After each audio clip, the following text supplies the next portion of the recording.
Our wonderful listeners and great Nigerian the third month in the year of 2024. And we're back again on Wolfgang of St.Moses, Ogbonna.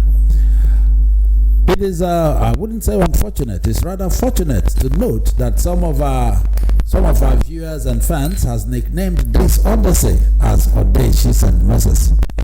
I'll tell you how that came about and what happened and why they had to nickname it. In today's episode, this is the part 3 of the program. Remember in the part 1, in each of these parts, part 1 and part 2, we've always had something very wonderful to recognize God, to respect and honor God for. And that is why a lot of them who think that God cannot do it and that that is too much for God, they attach diabolism to it, and that is why they now nickname it Odyssey St.Moses. You can imagine a trailer knocking down somebody, and while they are looking for him, even as an infant, under the trailer, and the cry was heard very close in a very nearby bush. And the last one was the brother, how he died.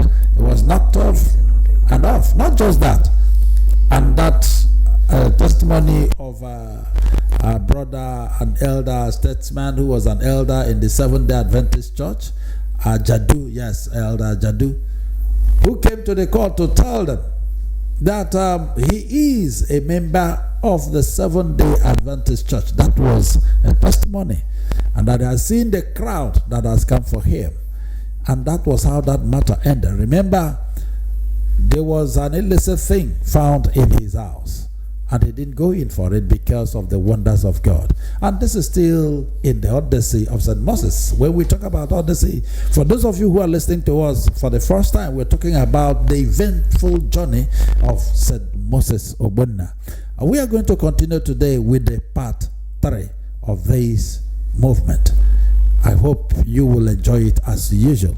St. Moses, you're welcome again to this wonderful program. Thank you very much.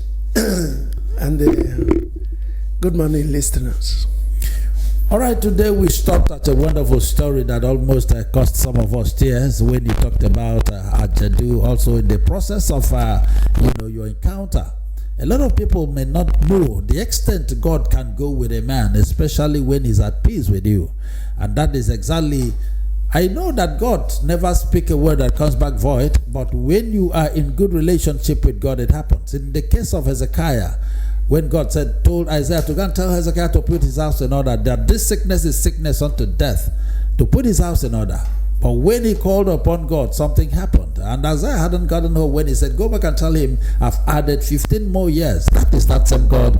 And from all that you've been telling us, it's like right from birth, you've always walked with God. You've walked in tune and in line with God. That is it. So in this part 3, from where we stopped last week, let us start from there. You see, the king you talked about now, Hezekiah. You see, when the prophet came to him and they told him, deliver the message, that wasn't a very palatable message. Yes, it wasn't. And the person that is sending the message is the omnipotent Lord, whom he knows that there is no other place he can go. The messenger is just delivering from the highest authority and power. The king did not begin to make blah blah blah blah blah blah. Ricochet. No. He first of all humbled himself. Then he recognized that he had sinned. Bible said he prayed and asked God, I agree with you. It's not true, oh Lord. Yes. Please add so years. I will not do those things again. You see, Bible says, if my people who are called by my name humble themselves. You see, many people think that righteousness is a doing word. It's not a doing word. Thou shalt not commit adultery. If you don't commit adultery, you say you are righteous. Thou shalt not steal. Thou shalt not do this, thou shalt not do that. That does not make you righteous. It's not a doing word. Otherwise, we would have had righteous, more righteous, and most righteous. No. There's one song my church sing, Seventh-day Adventist. I always refer to them because I was born into the home of a pastor of the Seventh-day Adventist. In English, they say it is so sweet to trust in Jesus. Look, we say, Odioto, equally na Jesus. And when they talk about faith, they say faith is something. Faith is the substance of things hoped for, evidence of things not seen. What are you hoping for? And what is that thing you have not seen? Is that really faith? Faith is embodied in this song. The ingredients of faith is embodied in this song. It is so sweet to trust in Jesus. Or the thought equally in Jesus. The three ingredients you say, Ligi equally no kuya. Ligi tabekora no kwaya. Ligi tokwasiya obi. Once these three ingredients are in you, you have a faith. That means you must trust him absolutely. And I say that faith is nothing but trusting that every promise God has made for you, he will fulfill. And once you have this, he says, I shall not make you put you to shame. And when a shameful thing comes, you remind him, God, this one not going to put me to shame. What are you doing in heaven? When you promise me, say, you not going to allow any shame to come to me. That is faith. You didn't begin to run helter-skelter. You didn't begin to remember that your brother is a governor. And he says, never you put your trust. Osemanya tokwasila onyamara hanya obi. Psalm 146 verse 3. There's one song our people sing, my church also sing. It says, will your anchor hold? That anchor ije tokwasi obi. Ego ga ahụ ije tokwasi obi.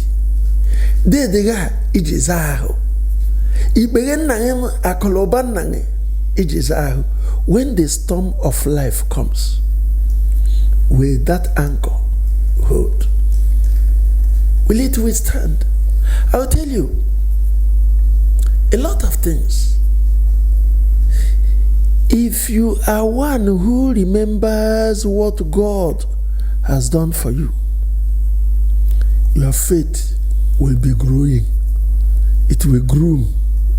You will remember that this God, like we used to sing a song, oh God, our help in ages past. You will remember that this God has done, that this problem has come before. That it had been a time when it appeared to you that nothing, no help, every help and comfort has fled. Help agatla la zon loba, comfort agatla la window mef. Or see, it is only him that can abide with you. When you have all these things in mind, there is no situation. I tell you what happened to my father at the same half year when he was a pastor. You know, this our church, we do what we call harvest in gathering. They do a can that people will go soliciting for fund to help the church. Not necessarily the church, the indigent people. The less privileged. The less privileged. And then when, at the end of the program, they will empty the cans and recount how much they have gathered and then send it to the headquarters.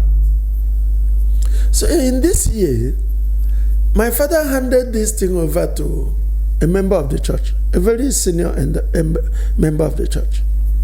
It was him that was the chairman of the harvest gathering.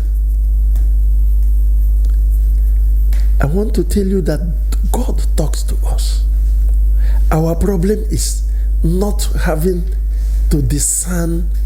The spirit of discernment. Most at times we think it is either dream. You understand? Yeah.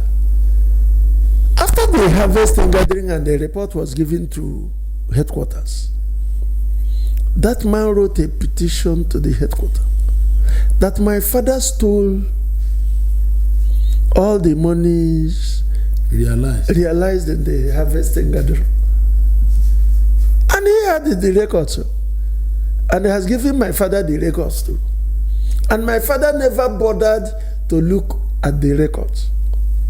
And my father never knew there was a petition against him over the harvest gathering. My father told me that he was in a dream one day. The same man who wrote the petition came to him and asked him, "Are you here? The whole church has gathered against you over the harvest thing." My father said that he told him in that dream, "You Judas, have you come to sell your master with a kiss?" And he woke up. He went and gathered all the records of the harvest.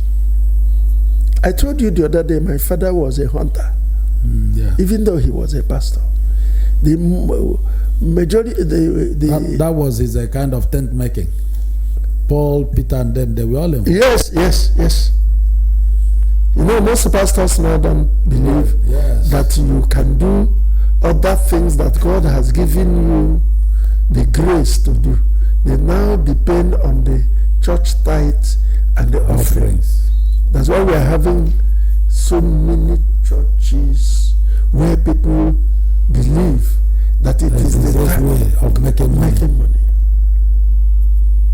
On this beautiful day, my father went to hunting, not knowing that the accountant and the pastors from the headquarters have been delegated to come and audit the account of the church.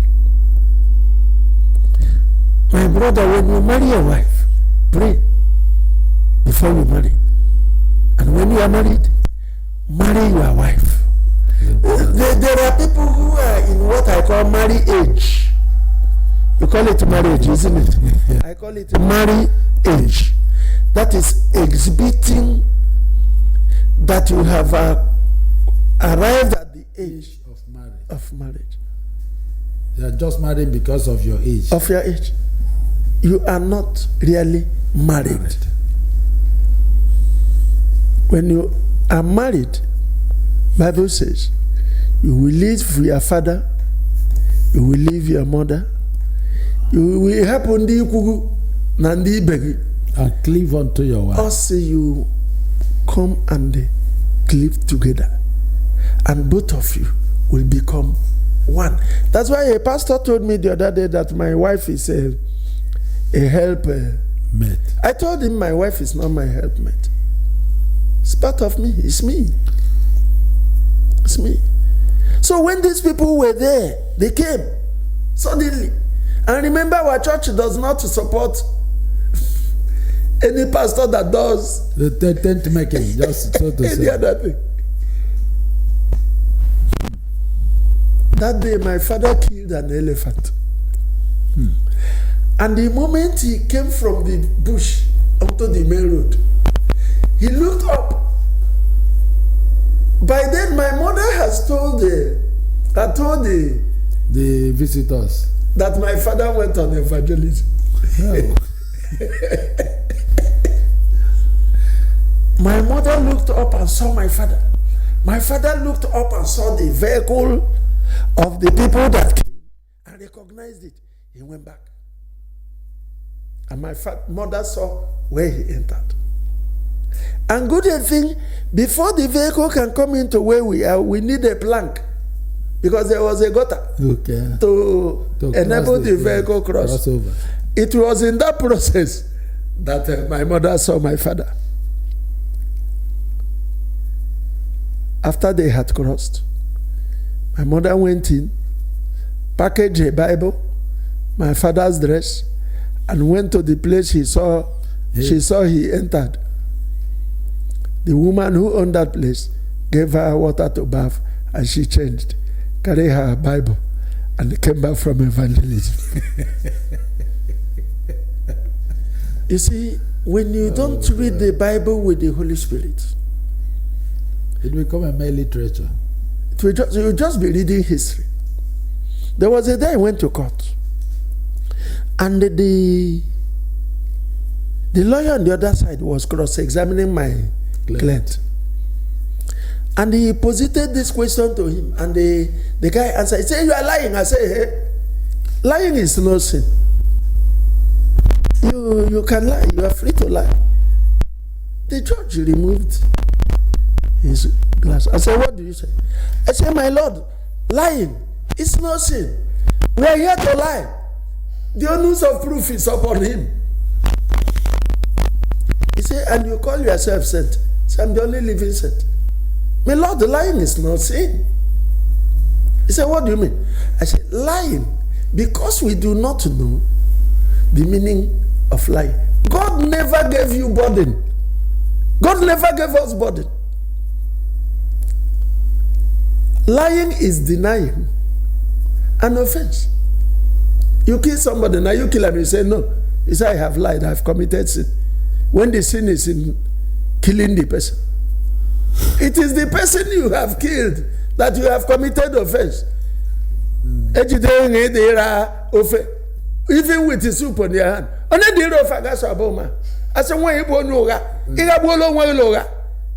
Is the offense lying? The offense is not lying. Why police will arrest you is not because you said it is not me. It is because you have committed an offense. Either you stole, you raped, you kidnapped, you armed up, or things like that. Not that you said it is not me. And the judge asked me, "What is the offense?" I say, "Falsehood."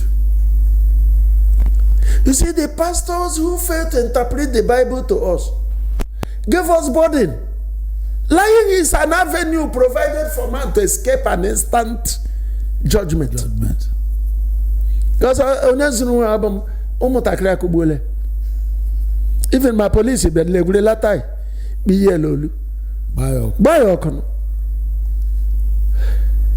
all the men of God who saved in the Bible were saved through lying. Where are the men that ran into your house? The prostitute said they passed through the other side. Not in my house. And that woman was the only person saved. That's why I don't write petition in my chamber. On a baby, on a zoshi, robber. They run petition when you are dragging land. I won't write it. Show me the gun. But what is falsehood? What falsehood is what he did not do. You said he did, and the 99%, including the pastors, do it.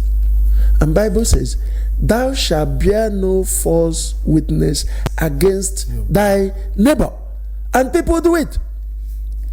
The secretary of the church, he give a low go church, in order to atrophy. Then my father came back, and when the committee was invited to audit the account, they saw that he never removed one kobo, because God has revealed to him what was about to come. If it were those people who do not understand God, who do not hear God, who believes you can hear God through the ear, you will say it is dream. I bind you in Jesus' name. I cancel this dream. This is a nightmare. But God has spoken. You see, there are many ways God speaks to us. Things that will happen to us, and God will come and rescue us. It is when you trust in Jesus, it is when your heart is clean, that God will always speak to you and will give you the discerning mind to understand. All right, Our wonderful listeners, we're going to go on a very short break. When we come back, the Odyssey of St.Moses continues. Sit tight and don't go away. You're yet to get more revealing things that will also help you in life. And also, listen, there are too many things to learn from his story. We haven't started yet. All you've been having is just the preamble. But I'm sure by the time we get to the fourth part and even before the end of this, you will also have something to lean on. We're going on a short break. We'll be back shortly. I am very glad you are still there. You're welcome back to your darling station, the Living Radio 90.9. That's where we are today. Remember, this is still the Odyssey of St.Moses, Ogbonna. Like I told you, a lot of our fans had called in and said this is not Odyssey, especially those who are confused with the grammar. They said this is Odyssey of St.Moses. Whatever you call it, this is eventful journey of St.Moses, Ogbonna. That is what listening to, and then I'm sure you must learn something about it. All right, we've garnished what we've done with the Word of God and also to support, because as I said, he is in tune with God, and that is why we had to use the first 10-15 minutes to garnish what we've done so far. Now, St.Moses, Ogbonna, let's go back to when you come back, when you left Ohafia after the demise of your father. Yes, we came back and were confronted with a very hostile uncles. My father was unable to build a house of his own. What we were having was a thatched house he managed to build. And but he was able to have a 10-acre plantation, palm plantation. And his brothers, who were our uncles, took over the palm plantation. Could you believe that we were stealing from that palm? From your own plantation? Our own father's plantation.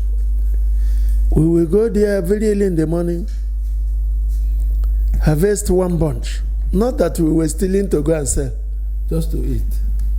When we harvest one bunch, we will cut it, cook it, share it, eat it, because our soko. And it becomes a meal. That's breakfast. We've taken breakfast. And the other way, Chineke nkuru, Osi, if you trust and rely upon him, nothing anybody does to you can prosper. It was our sister, like I told you, that was the mother of the family. Because our elder brother was then in overseas.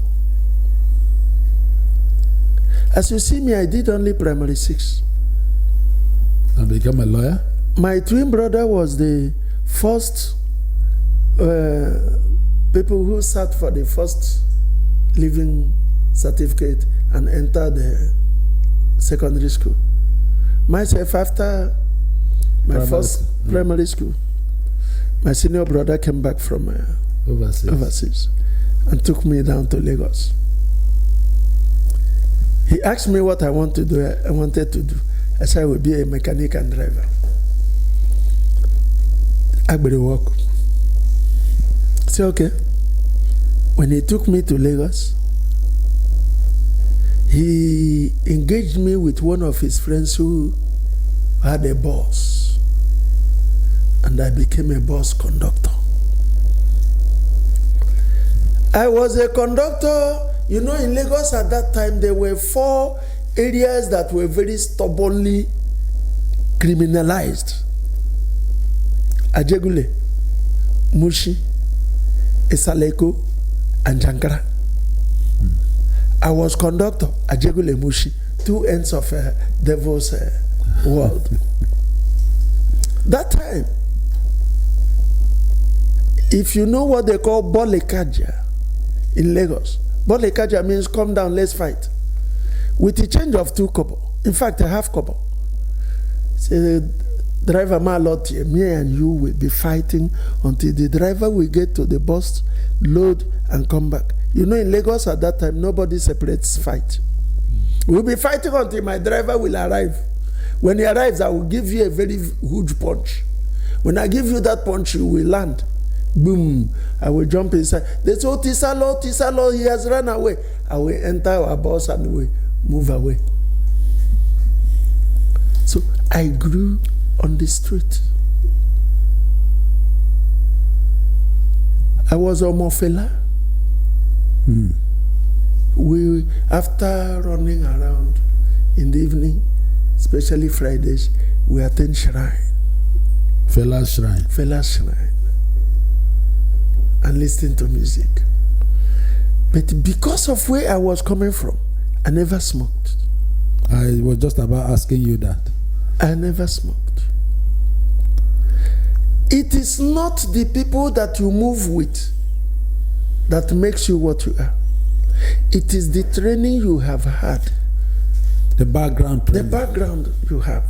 Many people you will see, the boys of these days, they will join Yahoo because their peers have joined Yahoo. Listen, let me tell you. All my friends at that time were going to Belgium. You know Belgium? Where they carry coke and swallow. Yes. They will swallow coke, go to Belgium. Go and sell. After selling, they will come back with a BMW. One small BMW. When you see them riding the BMW, they say, Anataware. And when they call me, they say, you are sharp. Come and join us. I say, no. I have one brother. That was our senior brother, Engineer Chikesi Ogbonna. Late Engineer Chikesi Ogbonna. He's ready to sell his house to defend you when you are right.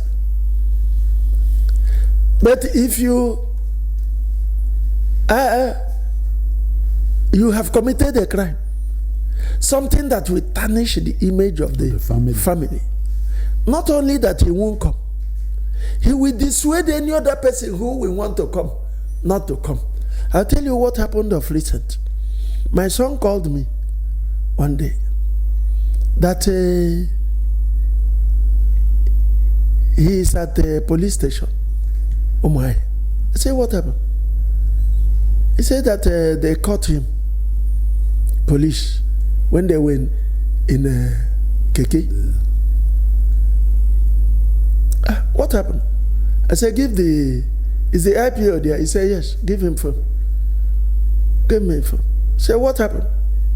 He said, did he tell you what he did? I said, he didn't tell me. What did he do? He said they got Igbo, one wrap of Igbo from his pocket. I said,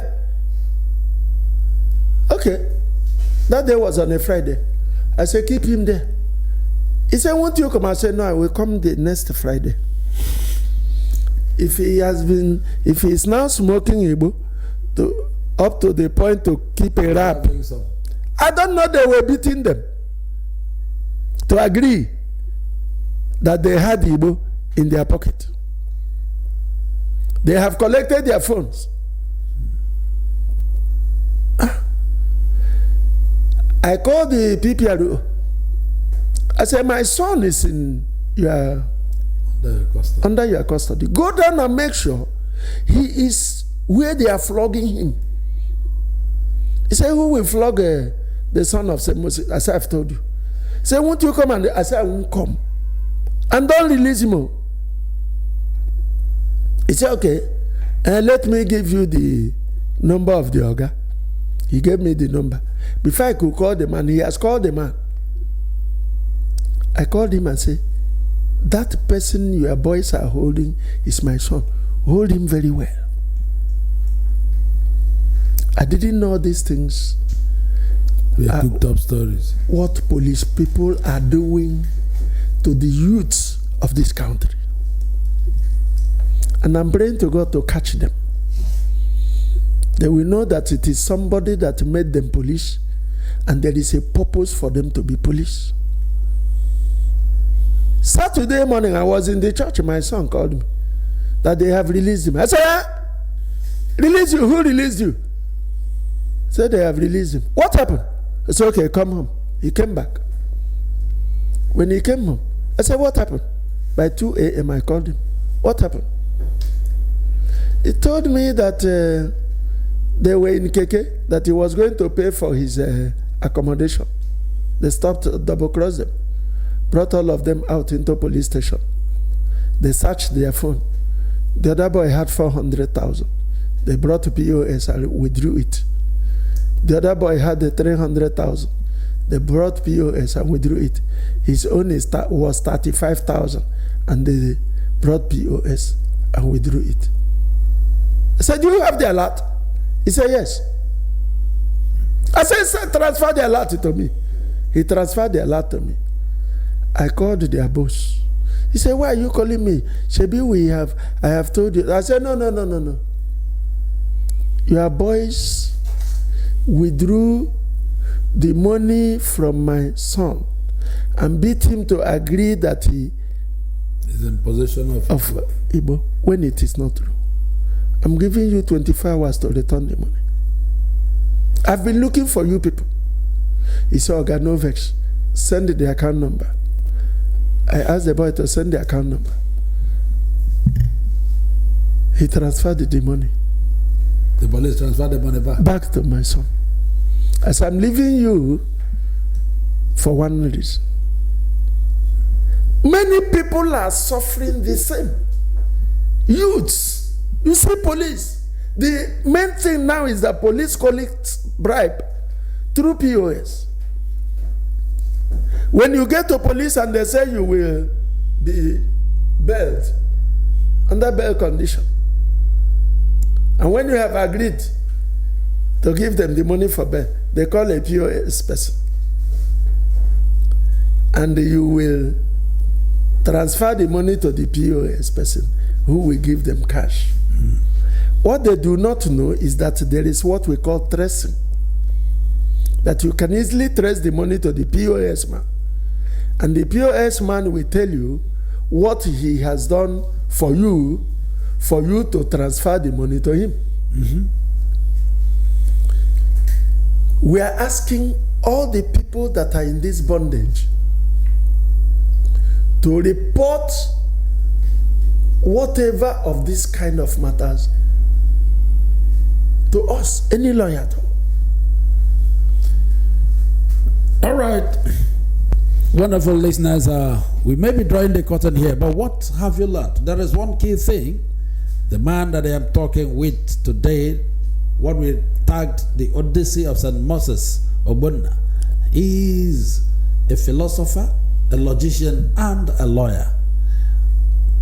Where we ended our story today is that he started as a bus conductor. You had the story yourself, and then that is why you must keeping it dead with us to know how did a bus conductor with only elementary sex become a logician and a practicing lawyer even as we speak, and also the CEO of Living Television and Living Radio 90.9 as we speak. I think that is where we are going to suspend you for now until we come your way again. St. Moses, thank you for today again, and I hope we continue tomorrow or next. This is a very long journey, and we shall conclude it by the grace of God. Thank you, viewers, for being there.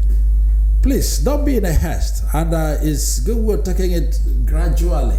But remember, today, when we're ending outside, what happened? I know we have had series of that matters. We brought one of the boys. They also detained him from around 4 in the morning till around 10 in the night because they could not give them money. That is police. A young boy of just about 17, 18 years and so on. That is what the police is doing. And that is why in this platform, he has also created another program that will contain all this, that will also entertain all these problems and also where you come up to here. And then people will also make calls and explain themselves if you have encountered any of these problems, police bail, marriage, tenancy and landlord, wahala and so on. And it's coming in a program we call Kwe Kambiri. That program will be coming very soon. As soon as we are through with the Odyssey of St. Moses, we are going to come into that. So we want you to always keep it dead with us. Remember, today we are ending with what happened, how we became a conductor, a bus conductor in Lagos. How did he become a lawyer? That should be 1 million question. Until we come your way again, this is Orator Chinedum Godson Adiele, the anchorman for this program. And St. Moses, thank you for being part of today's program. Thank you very much.